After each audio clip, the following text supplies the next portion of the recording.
विजय माल्या का गोवा का मशहूर किंगफिशर विला नीलाम होगा। एसबीआई कैप्स ने विजय माल्या के इस बंगलों को 19 अक्टूबर को नीलाम करने का फैसला किया है। बंगलो खरीदने के लिए कम से कम 85 करोड़ 29 लाख रुपए की बोली लगानी होगी। विजय माल्या की शान शौकत और रंगीन पार्टियों की पहचान बन चुका गोवा का किंगफिशर विला नीलाम हो रहा है। जो विला देश में लाइफस्टाइल और लग्जरी का बेंचमार्क माना जाता था, अब वो माल्या के बजाय किसी और का हो सकता है। 19 अक्टूबर को 11 बजे से 12 बजे के बीच ई ऑक्शन के जरिए नीलामी की जाएगी। बैंकों की ओर से एसबीआई कैप्स ने बंगलों के लिए बोले की कम से कम रकम 85 करोड़ 29 लाख रुपए तय की है। कैंडोलिम इलाके की इस बंगलों का एरिया 12,350 वर्ग मीटर में फैला है। जो लोग बंगलों को खरीदने में दिलचस्पी रखते हैं वो 26 और 27 सितंबर के अलावा 5 और 6 अक्टूबर को 11 से शाम 5 बजे तक देख सकेंगे। किंगफिशर एयरलाइंस को दिया गया लोन ना चुका पाने की वजह से किंगफिशर विला नीलाम हो रहा है। बैंकों का करीब 7,000 करोड़ रुपए का मूल कर्ज बकाया है। बैंक जिसकी रिकवरी के लिए विला नीलाम कर रहे हैं। लंबी कानूनी लड़ाई के बाद इसी साल मई में एसबीआई को बंगलों का कब्जा मिला था, जिसके बाद माल्या को कर्ज चुकाने की मोहलत दी गई थी। लेकिन माल्या के कर्ज न चुका पाने के बाद इसे नीलाम किया जा रहा है। माल्या का ये विला बैंकों के पास किंगफिशर एयरलाइंस को लोन के बदले गिरवी था।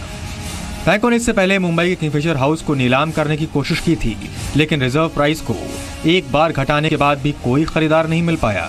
माल्या से रकम की वसूली के लिए विंटेज कारों और किंगफिशर एयरलाइंस के दफ्तर में रखे सामान को भी नीलामी के लिए लाया जा चुका है। Bureau report, C media, Mumbai. Tata sons के चेयरमैन साइरस मिस्त्री ने एक इंटरव्यू में कहा कि टाटा ग्रुप ने पिछले 3 साल में $2,800 करोड़ यानी करीब 1,87,000 करोड़ रुपए का निवेश किया है। इसके अलावा टाटा ग्रुप की कंपनियों को आगे बढ़ने की जरूरत है। मिस्त्री ने कहा कि कंपनी को रणनीति कंज्यूमर के करीब जाने की रखनी चाहिए। मिस्त्री ने यह भी कहा कि डिजिटल क्रांति सभी तरह की इंडस्ट्रीज को बदल सकती है और बदल भी रही है। टाटा ग्रुप ने 3 नए डिजिटल वेंचर्स लॉन्च किए हैं। मिस्त्री ने बताया कि टाटा ग्रुप ने 7,000 से ज्यादा पेटेंट एप्लीकेशन फाइल किए। साथ ही उन्होंने सभी कंपनियों को बोल्ड होने की भी हिदायत दी। मिस्त्री ने यह भी कहा कि कंपनियां सही वजह के लिए कड़े फैसले लेने से न चूकें। मिस्त्री ने कहा कि टाटा ग्रुप ग्लोबल मार्केट को ध्यान में रखकर मौके तलाश रहा है। इसके अलावा टाटा मोटर्स में टर्न अराउंड दिखना शुरू हो गया है। रिलायंस होम फाइनेंस की स्टॉक एक्सचेंज में लिस्टिंग होगी। रिलायंस कैपिटल के बोर्ड ने लिस्टिंग को मंजूरी दे दी है। निवेशकों को रिलायंस कैपिटल के एक शेयर पर होम फाइनेंस का एक शेयर फ्री मिलेगा। नई कंपनी में रिलायंस कैपिटल की 51% हिस्सेदारी होगी। होम फाइनेंस बिजनेस के अलग से लिस्टिंग का मकसद होम फाइनेंस बिजनेस की ग्रोथ को बढ़ावा देना है। किसी बड़े आश्रम की छत पर अगर सिर्फ सोलर पैनल दिखे तो आप हैरान मत होइएगा। अगर किसी धार्मिक प्रवचन के दौरान गुरुजी आपको अपने घर की छत पर सोलर पैनल लगाने का उपदेश देने लगे तो भी मत चौंकिएगा। दरअसल ये देश में बड़े पैमाने पर सोलर एनर्जी को प्रमोट करने की रणनीति का ही हिस्सा है। इस रिपोर्ट में देखिए। 40,000 मेगावाट के सोलर एनर्जी प्रोडक्शन के टारगेट को हासिल करने के लिए सरकार अब धर्म गुरुओं की मदद लेने की तैयारी कर रही है।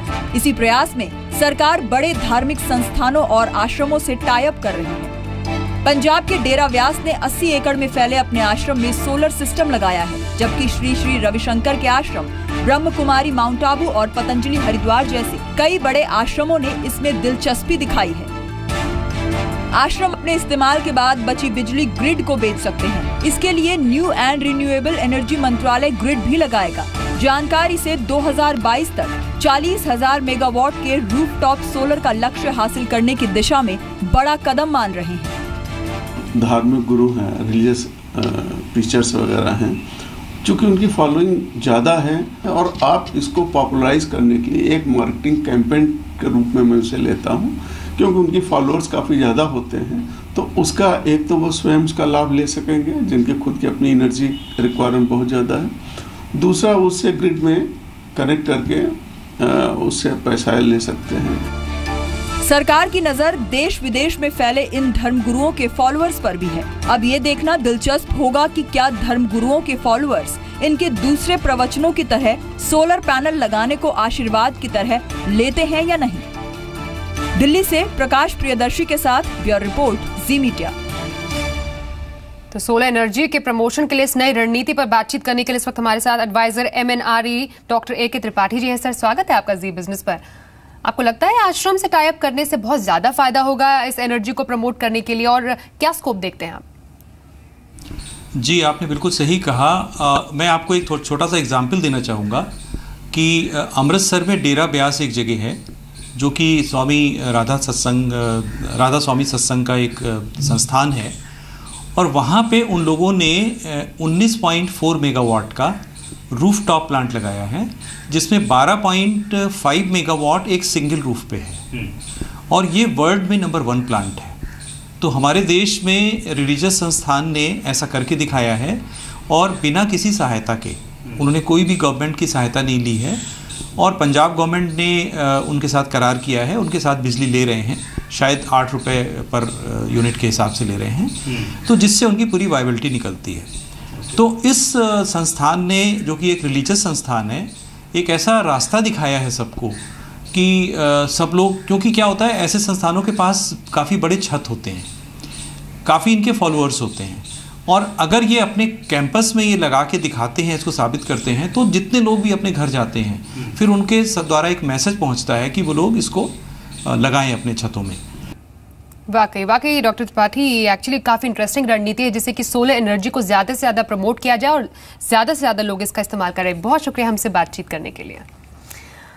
लेकिन अब दिल्ली और आसपास के इलाकों में किस तरह चिकनगुनिया और डेंगू का कहर जारी है, इसके बारे में बात करते हैं। सर गंगाराम अस्पताल में 3 और मरीजों की चिकनगुनिया से मौत हो गई। इस तरह चिकनगुनिया से मरने वालों की संख्या अब कुल 4 पहुंच गई है।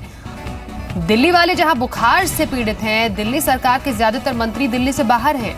दिल्ली में इस वक्त सिर्फ एक मंत्री काम पर है। MCD के आंकड़ों के मुताबिक दिल्ली में चिकनगुनिया के 1724 मामले आ चुके हैं। डॉक्टरों का यह भी कहना है कि अक्टूबर के दूसरे सप्ताह तक डेंगू और चिकनगुनिया के मामले आते रहेंगे। और दिल्ली में चिकनगुनिया, डेंगू, मलेरिया से लोग काफी ज्यादा परेशान हैं। कई लोगों की जान जा चुकी है। 6 में से 5 मंत्री दिल्ली सरकार के इस वक्त दिल्ली से बाहर हैं। यहाँ तक कि स्वास्थ्य मंत्री भी दिल्ली में नहीं। सत्येंद्र जैन तो गोवा में है। दिल्ली डेंगू और चिकनगुनिया के चपेट में है। चिकनगुनिया से मरने वालों की संख्या 4 पहुंच चुकी है। मलेरिया से कई लोग जान गंवा चुके हैं। डेंगू तो अभी भी कई लोगों की जानें ले रहा है। लेकिन सवाल यही उठता है कि क्या दिल्ली के स्वास्थ्य मंत्री के लिए गोवा में चुनावी प्रचार जरूरी है, या फिर दिल्ली में लोगों को इस बीमारी से बचाना और उनकी जिम्मेदारी लेना।